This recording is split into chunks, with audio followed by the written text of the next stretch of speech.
ocuparse del espíritu es vida y paz. Wow, qué texto.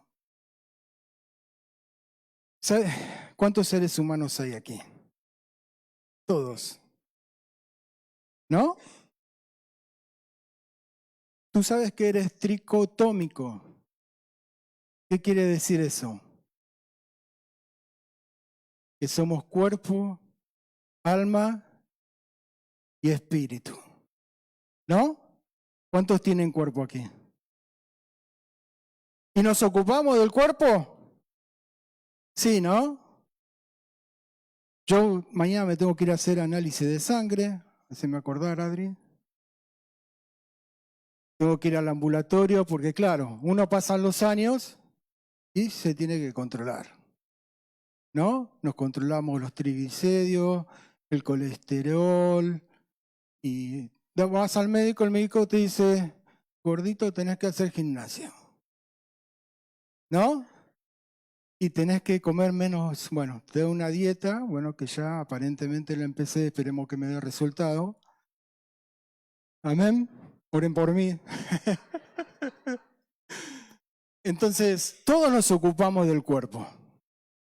Otros van al gimnasio, agarran y empiezan a hacer la máquina, el remo, el coso este para correr. Bueno, hay un montón de máquinas, tenés unos profesores ahí que te dan instrucciones cómo hacer y todos nos queremos cuidar y está bien. Tenemos que cuidar la carrocería, ¿no? Otros son un poco más ya, van al centro estético, ¿no? Bueno, ya. Y hay otros que hacen un culto del cuerpo. Están todo el día mirándose al espejo, con los músculos, con esto y con el otro. Y bueno, ¿no? Hacen como un culto del cuerpo. Este es el cuerpo, miren. La parte visible que somos. Yo no veo ningún fantasma acá. No, son todos cuerpos. Después está el alma. ¿Dónde está el alma? El alma, si la podríamos definir, es mi personalidad, es mi voluntad, mis emociones, ¿no? Y también nos ocupamos del alma. Cuando nos ocupamos del alma, ¿qué pasa? Nos gusta juntarnos con amigos, hacer conversaciones interesantes. El alma es como que se edifica. Escuchar conversaciones profundas con personas que saben. A mí me encanta mirar, por ejemplo, Oceano Geographic, canales de historia, y el alma parece que se nutre, ¿no? Otros vamos a la naturaleza, contemplamos, elegimos viajes. El tema es todo el alma. El alma, recién leyó un texto, leyeron un texto que era alma mía. Le decía al alma mía espera en Jehová, ¿no? Y entonces nos ocupamos del alma. El ser humano, estoy hablando en general, no en esta congregación, en general, en todo el ser humano. Hoy en día todo se rige por emociones constantemente. El hombre necesita emociones. Pero está la otra parte, que es el espíritu. El espíritu, ¿qué es el espíritu? El hombre constantemente, el hombre está en búsqueda de algo, ¿no? El hombre es como que es un ser insaciable. Necesita constantemente buscar algo, conectarse con otros planetas, con otros seres extraterrestres por ahí. Hacen meditaciones. Y quieren, ¿por qué? Porque el hombre sabe que tiene el espíritu. Y el espíritu es el que nos conecta con Dios. Es el que conecta con Dios. Y ahora nos ocupamos, el ser humano se está ocupando del espíritu. ¿Cuál es tu contestación? El hombre se está ocupando en general del espíritu, ese espíritu se está relacionando con Dios. Sabes que esa es una contestación que le vamos a contestar. Es una pregunta que le vamos a contestar, perdón. Sabes que el hombre la Biblia dice que, lo primero que quiero decir es que la Biblia no es un libro apologético, aunque sí tiene evidencia de que Dios existe, pero es un libro que ya da por sentado que el hombre cree en Dios. Dice Pablo en Romanos 1:20, dice que las cosas invisibles de él, su eterno poder y deidad, se hace visible claramente por las cosas hechas por él, de la cual no tienen excusas. Ya está, punto y aparte, nada más. Es como que después en otro pasaje dice Pablo también, dice el necio en su corazón, no hay Dios. Entonces la Biblia es como que no le da más trascendencia, sino que la Biblia nos habla del propósito de Dios que tiene para la humanidad y la voluntad de Dios que tiene para cada uno de nosotros, la transmite a través de la Biblia. Y sabes que la Biblia dice que el hombre fue creado para servir a Dios, para servirle, para adorarle. Y por ejemplo, en Salmos, vamos a leer Salmo 100. El Salmo 100, si lo tengo aquí, 100 del 1 al 3, dice, cantad alegres a Dios, habitantes de toda la tierra. De toda la tierra.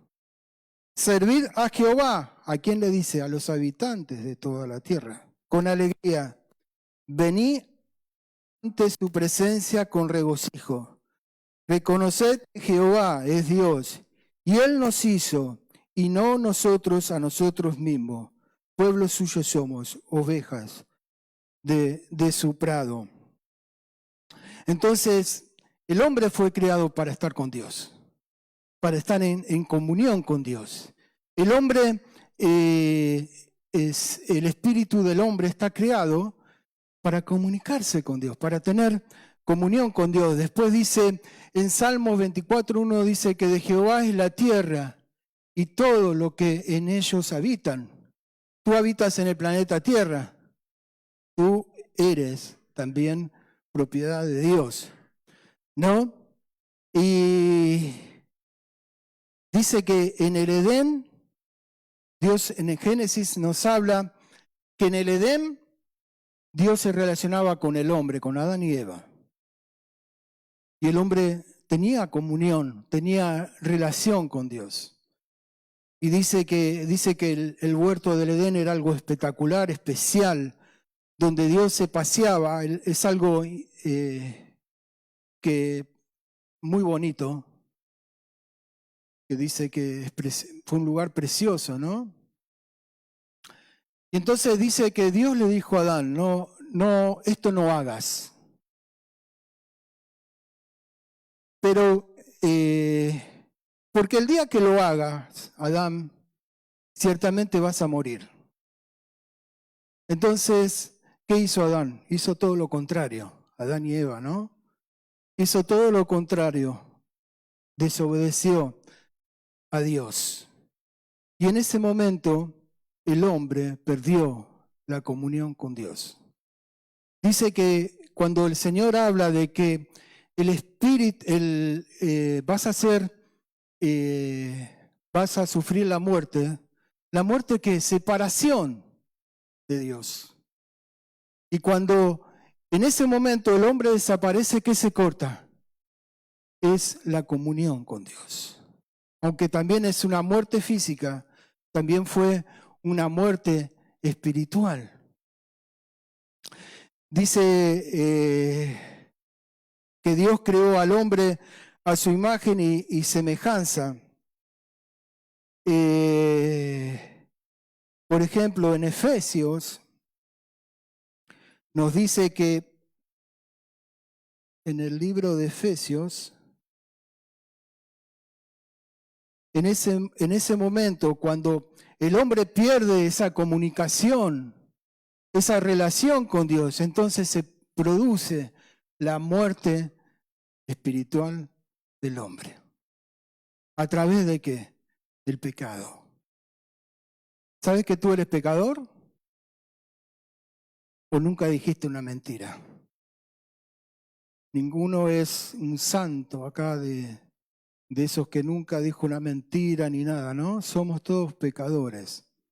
Dice que en Efesios 2:1 dice, Él os dio vida a vosotros cuando estabais muertos. Estábamos muertos. El espíritu, ahora si vamos por la calle y hablamos con todas las personas que no conocen al Señor, están muertas. Había una canción que decía, muñecos de papel, eso parece ser que caminan por el mundo, la de Jordi. Entonces, las personas están muertas. El espíritu no está en relación con Dios. Después, en Romanos, en Efesios 2, del 16 dice, y mediante la cruz, reconciliar a ambos en un solo cuerpo, matando en ella la enemistad. Aparte de que cuando nos separamos de Dios, cuando se rompió esa comunión, dice la palabra que hay enemistad entre Dios y el hombre. ¿No? Dice que Pablo que fuimos hechos enemigos de Dios. Y dice la palabra de Dios que no tenemos paz para con Dios. Entonces, acá dice que mediante la cruz, reconciliar a ambos en un solo cuerpo, matando en ella la enemistad. Había una enemistad con Dios. Porque por medio después dice, y a los que estaban cerca, por medio de los unos a los otros tenemos entrada por el mismo Espíritu. No, y acá dice en el 17, y vino y anunció las buenas nuevas de paz a vosotros que estabais lejos, a los que estaban cerca. Entonces, el corazón del hombre, al estar lejos del Señor, perdemos esa comunión, esa paz con Dios. La Biblia lo representa como que estamos enemistados con Dios. Y dice que el pecado, dice en un proverbio, dice que el corazón del hombre es engañoso. ¿Quién lo conocerá? Y después en Marcos nos habla también del corazón del hombre. En Marcos 7:21 dice, Jesús le dijo, porque de dentro del corazón del hombre salen los malos pensamientos, los adulterios, las fornicaciones, los homicidios, los hurtos, la avaricia, las maldades, el engaño, la lascivia, la envidia, la maledicencia, la soberbia, la insensatez. Todas estas maldades dentro salen y contaminan al hombre. O sea, el hombre lejos de Dios está enemistado y hay algo en el corazón del hombre que lo contamina, ¿no?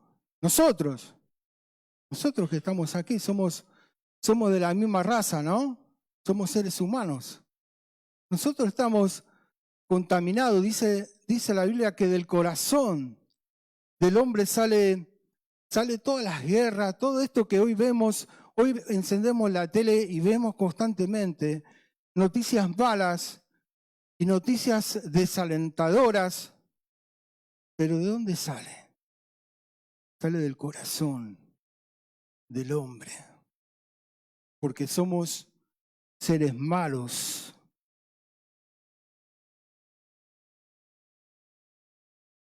Entonces, la Biblia dice que la concupiscencia del hombre. La concupiscencia es algo que es la maldad propia, ¿no? De donde salen los malos deseos, la avaricia, y eso es lo que contamina al hombre. Pero sabes que hay una buena noticia.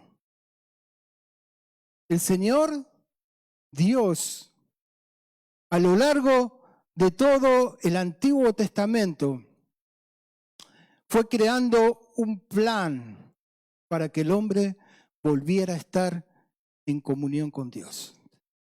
Para que el hombre pudiera estar en comunión con Dios. Y sabe que dice la Escritura que es un plan que Dios proyectó desde antes de la fundación del mundo. Dice que Él ya estaba planeando, proyectando, algunos dicen en su eternidad pasada, no sé si es eternidad porque le dicen pasada, porque la eternidad no tiene ni pasado, ni presente, ni futuro, pero Dios lo proyectó así. Hoy Dios proyectó que tú estuvieras aquí y conocieras al Señor. Y entonces dice que, ¿sabes que Dios es un Dios justo? ¿Quién sabe que Dios es justo? Dios es justo y misericordioso. ¿Cómo se le llama eso? Los atributos de Dios. Dice que aparte de que Dios es justo y misericordioso, tienes otros atributos como el amor, la inmutabilidad de Dios, que Dios no cambia. Dios no te va a decir una cosa hoy y mañana te va a decir otra como nosotros, sino que Dios es misericordioso y Dios es clemente y Dios es amor. Pero Él tuvo que proyectar, tuvo que diseñar un plan que lo fue marcando desde el Antiguo Testamento hasta los días que se cumplieron hoy, que estamos en el nuevo pacto. Dios proyectó un plan para que el hombre pudiera tener comunión con Dios, pudiera tener una conversación con Dios. Y dice la Escritura que si empezamos a leer desde Génesis hasta todo el Antiguo Testamento, hasta Malaquías, ahí vemos que Dios proyectó un plan de salvación para la humanidad, para que la humanidad volviera a tener esa comunión que tenía en el Edén, cuando Dios hablaba con Adán y Eva. Su espíritu volviera a revivir. Y Dios marcó que, dice que la Escritura siempre marcó que detrás del pecado había un sacrificio. Detrás de cada pecado había un sacrificio y había un derramamiento de sangre, y siempre lo marcó así la Escritura, desde Adán hasta la muerte de Caín y Abel. Y así hasta cuando Dios le mostró a Abraham que sacrificara a su hijo, Dios estaba mostrando que la paga del pecado se pagaba el pecado con muerte, y había remisión de pecado solamente por el derramamiento de sangre. Sin derramamiento de sangre no hay remisión, y era la única forma de que Dios satisfaciera su justicia. Porque Dios no va a renunciar a su justicia y a su amor tampoco. Entonces, la Escritura marcaba, incluso Dios le dio en el Antiguo Testamento, le dio a Israel una serie de sacrificios para que pudiera tener perdón de pecados. Y entonces dice que cada cual iba y cuando pecaba llevaba un cordero, y el cordero era presentado al sacerdote, el sacerdote lo mataba, el hombre ponía la mano sobre su cabeza y había derramamiento de sangre sobre el altar. Bueno, había una serie de rituales. Pero ¿qué era lo que Dios le quería enseñar al pueblo? Que su pecado tenía una consecuencia, que su pecado tenía una muerte, un derramamiento de sangre, y alguien tenía que pagar. Alguien tenía que pagar. Y una y otra vez, cuando el pueblo de Dios llevaba el corderito y lo presentaba al sacerdote, ponía su mano, se sabía que alguien pagaba su pecado, que todos eran pecadores y que la muerte era la causa del pecado. Y entonces había una serie de cosas, había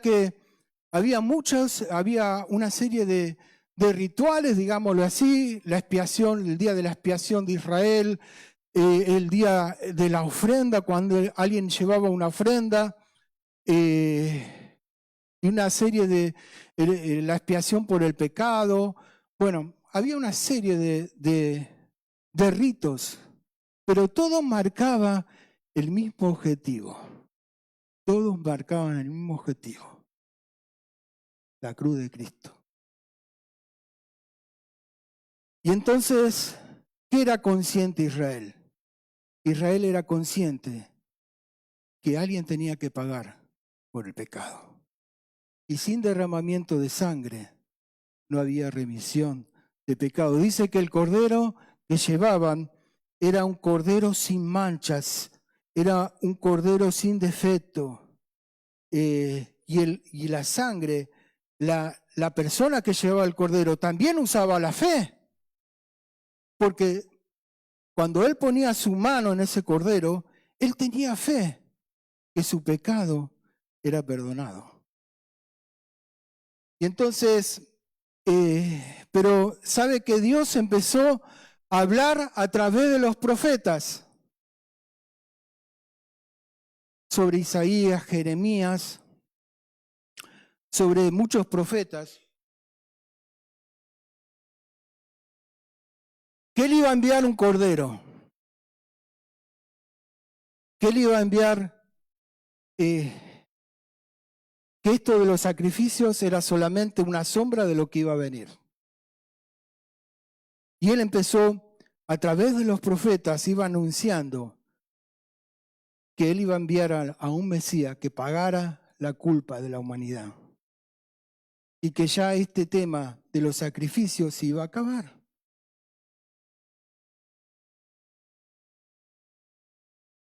Y saben que, por ejemplo, vamos a leer en Isaías 53, 6 versículos, que acá el profeta Isaías está profetizando de alguien que iba a llevar el pecado de la humanidad.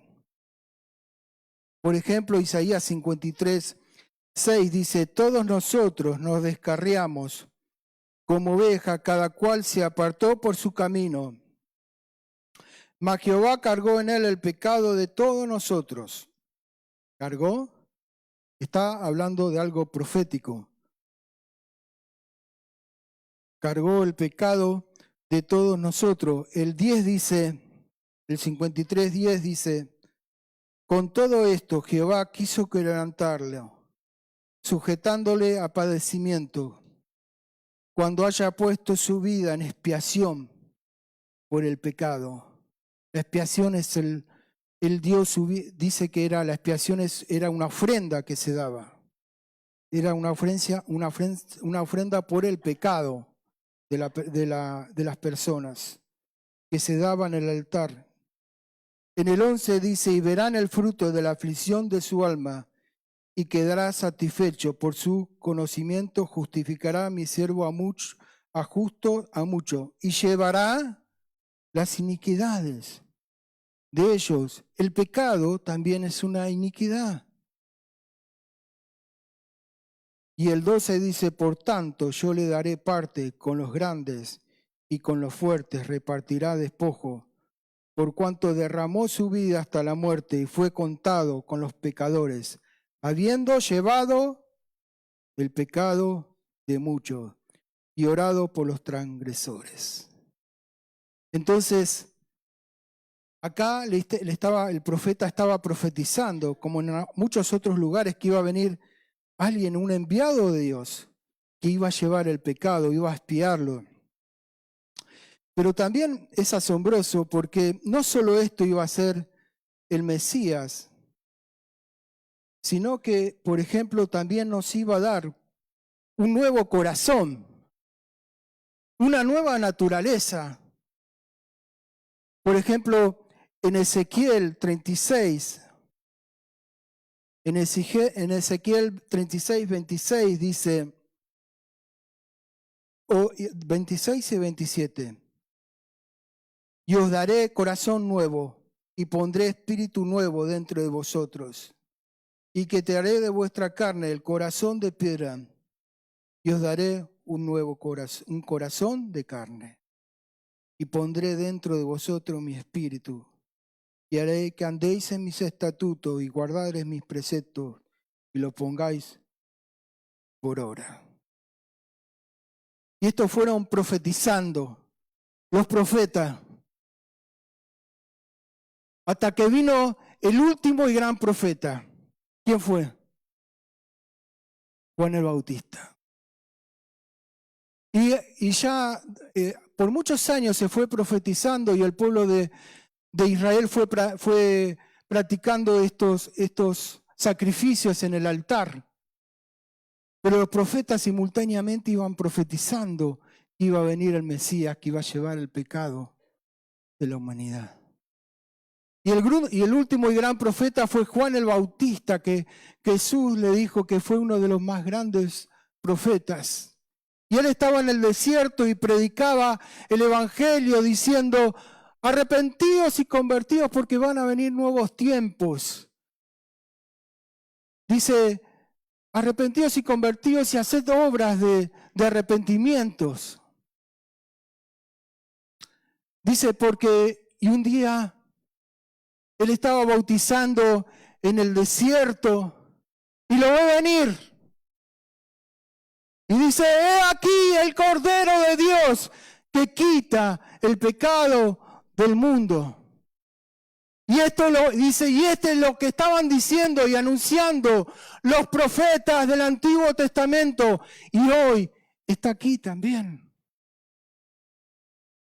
Hoy aquí está el Cordero de Dios que quita el pecado del mundo. Está aquí. Dice, este es el del que yo decía que es primero que yo y antes que, y es antes que yo, pero dice, yo no tengo ni el derecho a desatar el cordón de su calzado, dice. Y cuando lo vio venir, dice que el Señor lo bautizó y descendió el Espíritu Santo sobre él. Y entonces dice que Jesús empezó su ministerio. Jesús empezó su ministerio y empezó a predicar el arrepentimiento y el perdón de pecados. Ahora, ¿qué es el arrepentimiento? ¿Arrepentimiento de qué? Dijimos que el hombre fue creado para vivir para Dios, para servirle. El primer mandamiento dice, me servirás, me honrarás, me amarás sobre todas las cosas. ¿Arrepentirme de qué? De dar las espaldas a Dios. Porque cada uno de los seres humanos que estamos aquí en el planeta Tierra, le debemos a Dios. Porque Él es nuestro creador. Y le tenemos que servir, le tenemos que adorar, lo tenemos que honrar. Y entonces nosotros caminábamos de espalda a Dios. Pero ahora nos tenemos que dar media vuelta y caminar mirando al Señor. Ese es arrepentimiento. Esa es la conversión. Es decir, yo no quiero vivir más sin reconocer a mi Creador. Yo quiero empezar a estar en comunión con Dios.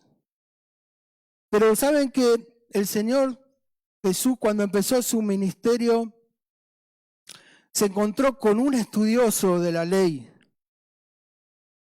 que se llamaba Nicodemo. Bueno, hay creyentes acá. Y entonces Nicodemo le dice, uy, maestro, me salgo un poquito porque no quiero que nadie me vea, fui de noche a hablar con Jesús. Y le dijo, maestro, sabemos que has venido de Dios porque nadie puede hacer estas obras que tú haces si Dios no está contigo y qué sé yo y qué sé cuánto. Y el Señor le dice, tienes que nacer de nuevo. ¿Cómo nacer de nuevo?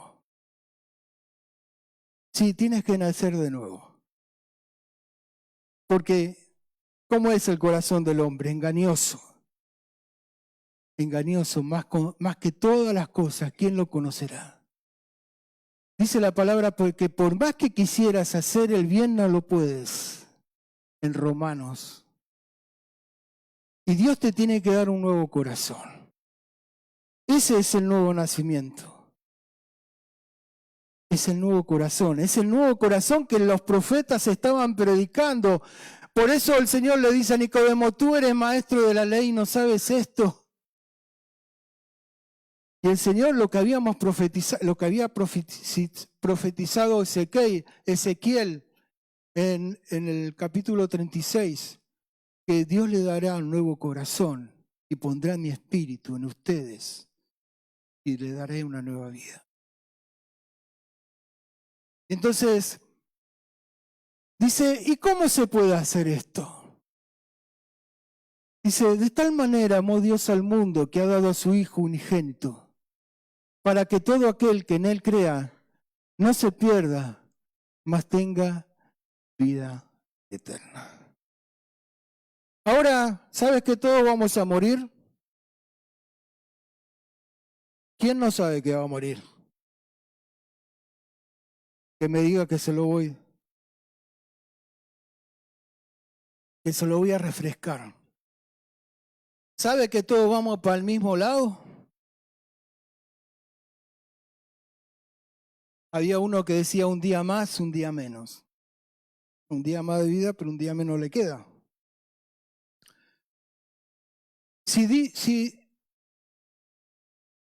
Si cuando te mueras, ¿por qué Dios te tiene que llevar contigo? Si tú decidiste vivir toda tu vida de espaldas a Dios, ¿por qué Dios te tiene que llevar contigo? Si tú decidiste, si la humanidad decide o personas deciden no vivir de espaldas a Dios, decime por qué te tiene que llevar Dios. Si tu decisión fue no seguirle en la tierra y darle las espaldas. Entonces dice que Jesús hizo una obra en la cruz. Saben que todo Jesús murió. Derramó su sangre. Y este es el Cordero de Dios, que quita el pecado del mundo. Pero ahora dice la Escritura que todo aquel que en Él cree. Ahora Dios hizo una obra en la cruz. La obra de redención. También resucitó Jesús. Pero hay un vehículo que Dios usa para que yo me pueda acercar a Él. Es la fe. Dios usa la fe, es creer. Es depositar la fe en Él. Es depositar mi confianza en Él. Creer en la Biblia es acción. No es creer como creen los demonios, sino creer es depositar mi vida, mi confianza y creer en esa obra que Él hizo en la cruz del Calvario. Señor, no quiero vivir de espaldas a ti. Tú eres mi creador, tú eres mi creador. Te tengo que servir y adorar. Y cuando pasa eso, aquí Houston, empieza a ver la comunicación con Dios. Empiezo a tener comunión con Dios. Y eso que se había roto, empieza a funcionar. Empiezo a tener una nueva vida. Una nueva vida que es Cristo. Empiezo a vivir algo distinto. Mi espíritu dice en Romanos 8:10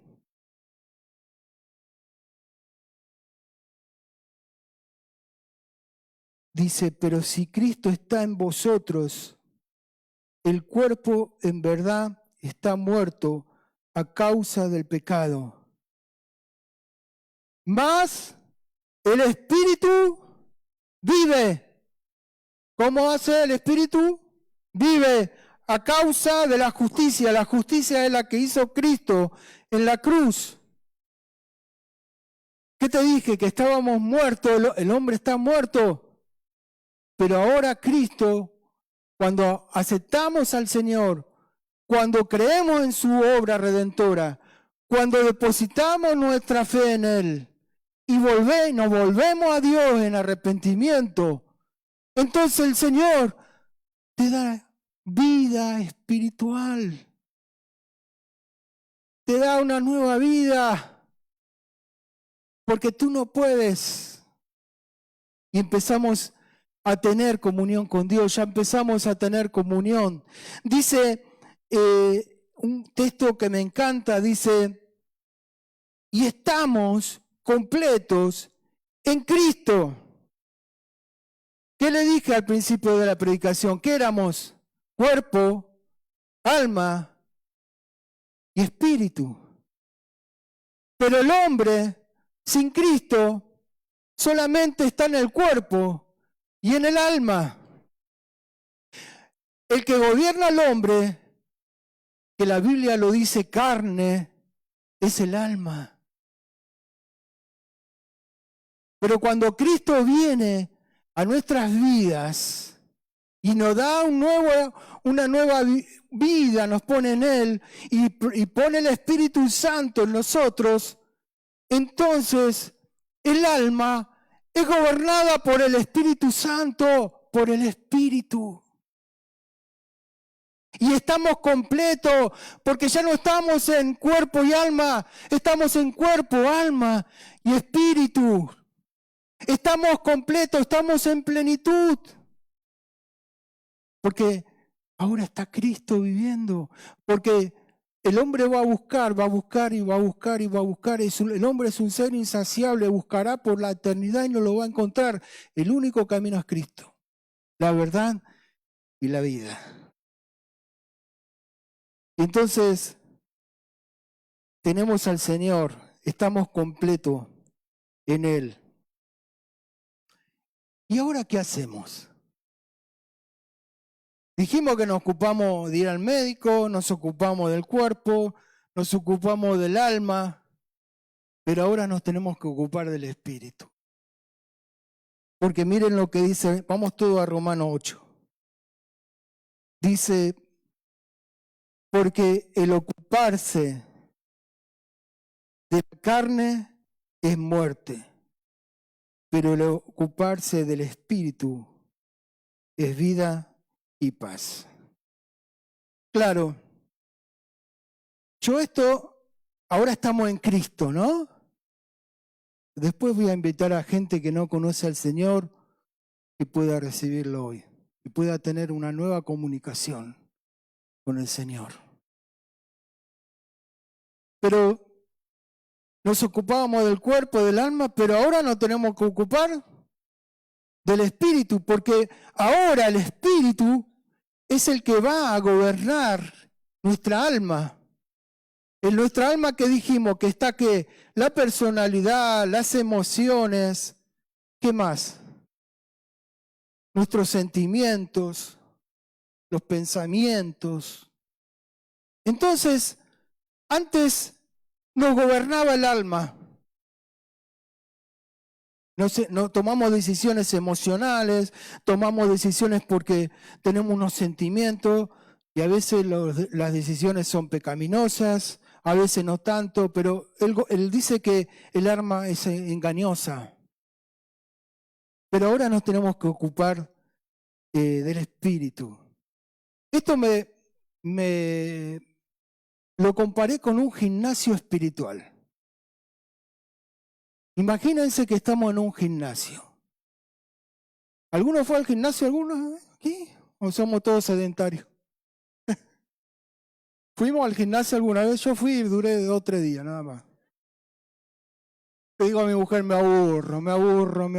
Prefiero salir a caminar, le digo. Digo, no, me aburro. Pero hay gente que le gusta y bueno.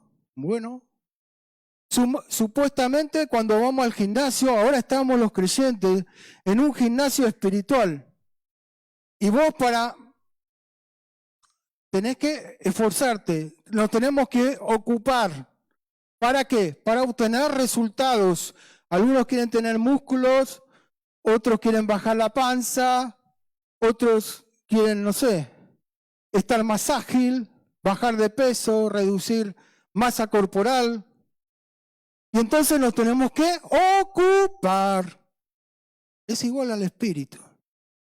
Ahora nos tenemos que ocupar.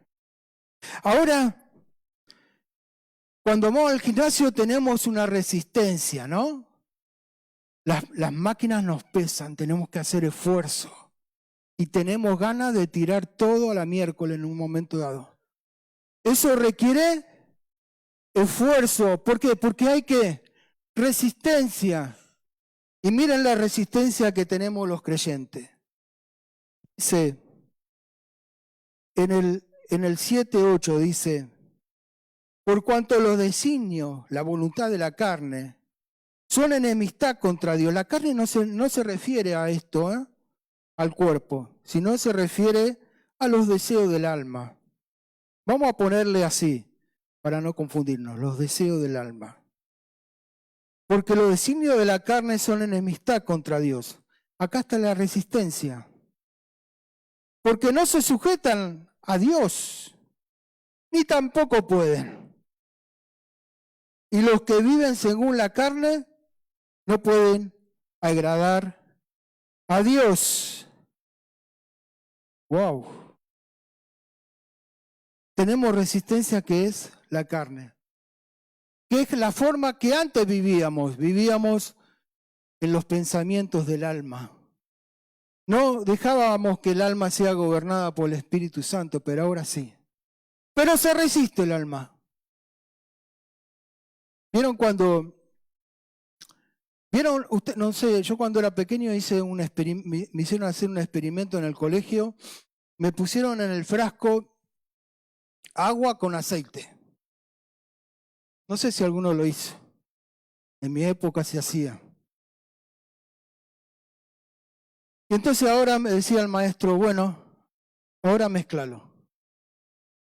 Y yo decía, mira, que se hace uno, mira. Y al rato el aceite quedaba abajo y el agua arriba. Y yo, no, a ver, y estuve así, me maté los brazos. Pero no se mezclaba. Y así pasa con el alma y el espíritu, no se mezclan. Hay un rechazo.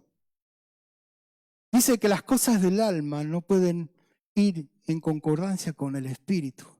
¿Por qué? Porque tienen un ADN distinto. Por eso el Señor planta un nuevo corazón en nosotros. Y entonces la resistencia es la carne, mis pensamientos, pero yo me ocupo del espíritu. Y saben que el gimnasio espiritual no hay que pagar nada. Eso es bueno. Que diga, bueno, anda al gimnasio y no tenés que pagar nada porque ya Cristo lo pagó en la cruz. Y en la cruz Él pagó todas nuestras deudas y entre esas deudas está la preparación espiritual. Y entonces, ahora vamos al gimnasio, libre de deudas. Y entonces, pero Dios nos da recursos. Dios nos da recursos para este entrenamiento espiritual. Es esto de lo que estamos hablando últimamente, estos recursos, Los recursos en un gimnasio son las máquinas, los profesores, las dietas que te dan, etcétera, etcétera. Son todas cosas que te ayudan a mejorar. Y el recurso que Dios nos da lo vamos a ver en Romanos 8, 9.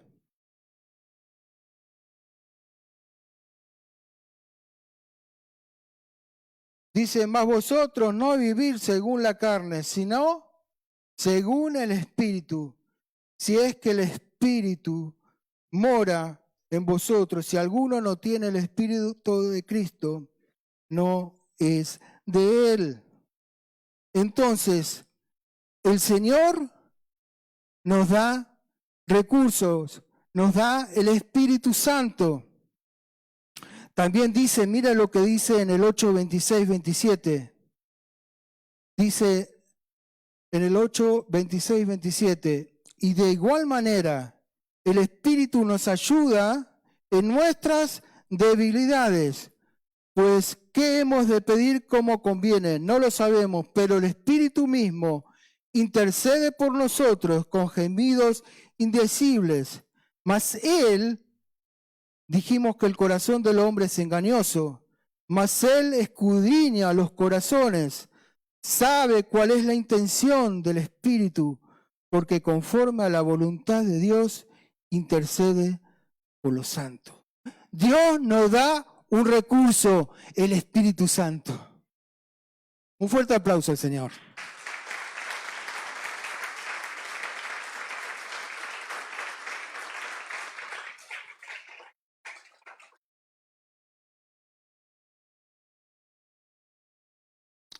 Hay el Espíritu Santo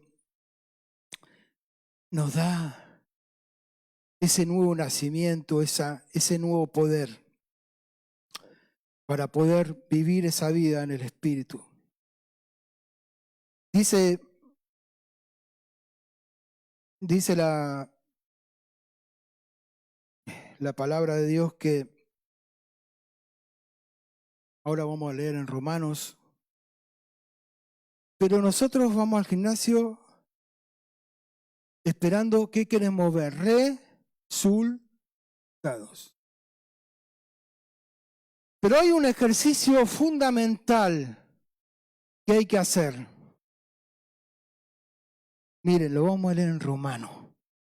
Está buenísimo este ejercicio. Romanos 8, 12 y 13. Hay un ejercicio fundamental que tenemos que hacer en ese gimnasio espiritual, que todos los días lo tenemos que hacer. Así que, hermanos, deudores somos, no a la carne, para que vivamos conforme a la carne, porque si vivís conforme a la carne, moriréis. Ahora vamos a leer todos juntos. Mas si por el Espíritu hacéis morir las obras de la carne, viviréis. Qué bueno, ¿eh? Dice que lo tenemos que hacer diariamente, continuamente, este ejercicio. Y este es como un entrenamiento que estamos teniendo. Hay resistencia, ¿no? Lo quiero matar a este. Hay resistencia.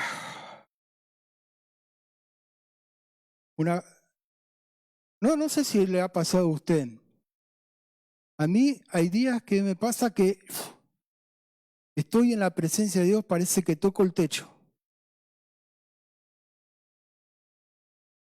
Y al otro día estoy como que pareciera que el infierno está encima. Digo, ¿cómo si ayer estuvimos en un culto precioso? El Señor me dijo, ¿sabes lo que pasa?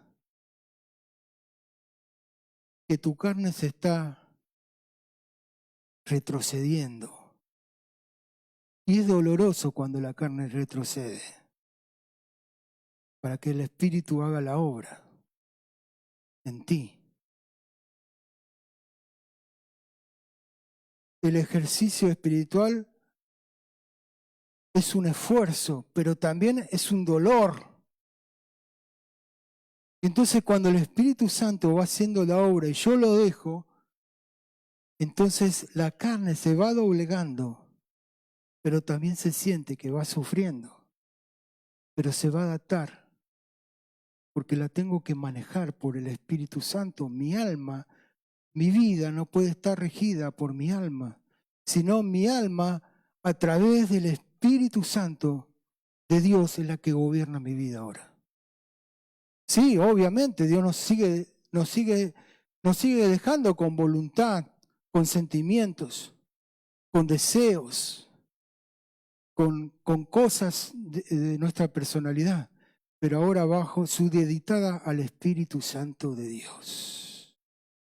Antes estábamos en el mundo, sin el Espíritu, y el alma nos manejaba, pero ahora el alma está bajo el mandato del Espíritu Santo de Dios. Y cuando le decimos al alma que se sujete por medio de los ejercicios espirituales, entonces hay dolor. ¿No te duelen los huesos, no te duelen los músculos cuando vas al gimnasio? ¿Salís con agujetas? ¿Te piensas que la vida del espíritu es igual? Hay resistencia, al diablo no le gusta y a la carne tampoco. Pero vamos a tener resultados. ¿Y saben cuál es el resultado? En el 6 dice, porque el ocuparse, el 8:6 dice, porque el ocuparse de la carne es muerte, pero el ocuparse del espíritu es vida y paz. Amén.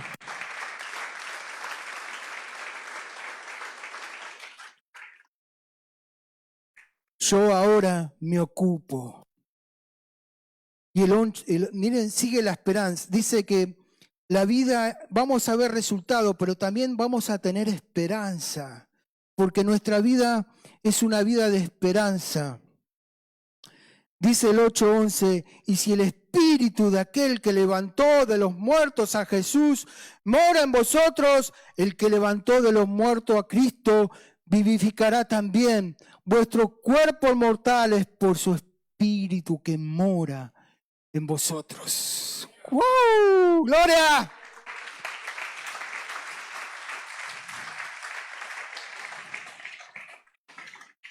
Mi espíritu es redimido.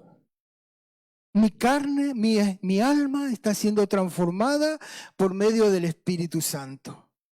Pero un día mi cuerpo también va a ser transformado en la resurrección de los muertos. Y entonces vamos a hacer nuevos cuerpos, nueva alma. Y nuestra vida va a ser totalmente transformada. Jesús dijo, yo vine para que tengan vida y para que la tengan en abundancia. Mi paz os dejo, mi paz os doy, no la doy como el mundo la da. No se desanimen, creed en Dios, creed también en mí. En la casa de mi Padre muchas moradas hay. Si así no fuera, lo hubiese dicho. Voy pues a preparar lugar para vosotros. Aleluya.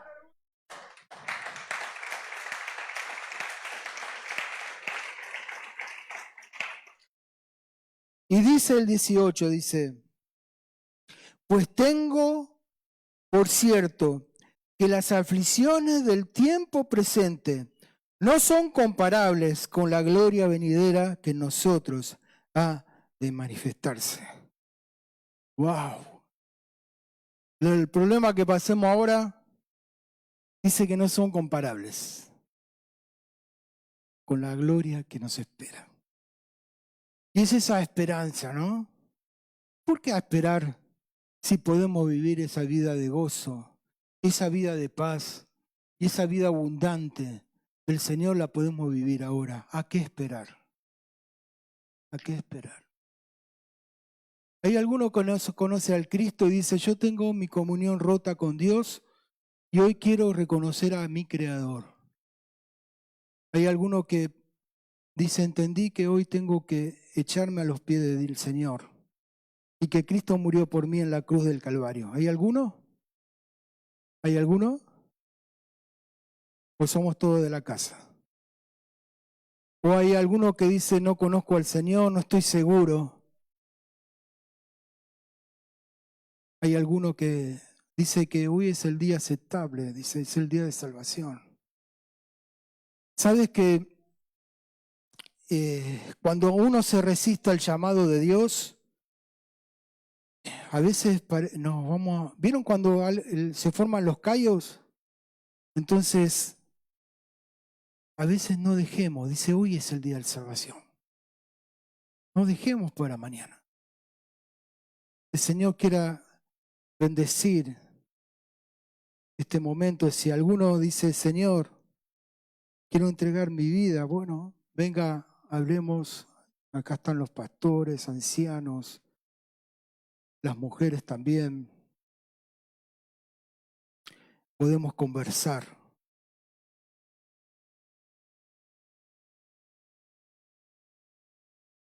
Podemos conversar. Y tu vida se entrega al Señor, es lo mejor que podés hacer. No sé si podemos acabar con una...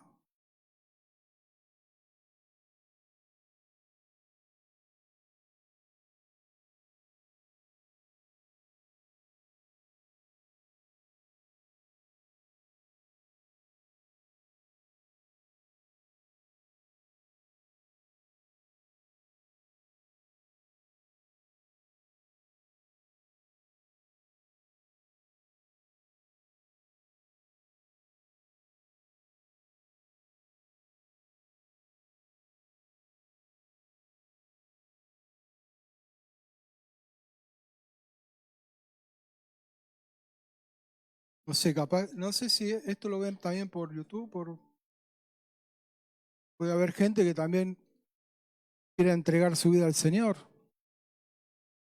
Estamos aquí en Sicilia 200, también puede venir a hablar con los pastores. Acá hay una gran familia, ¿no? Aleluya.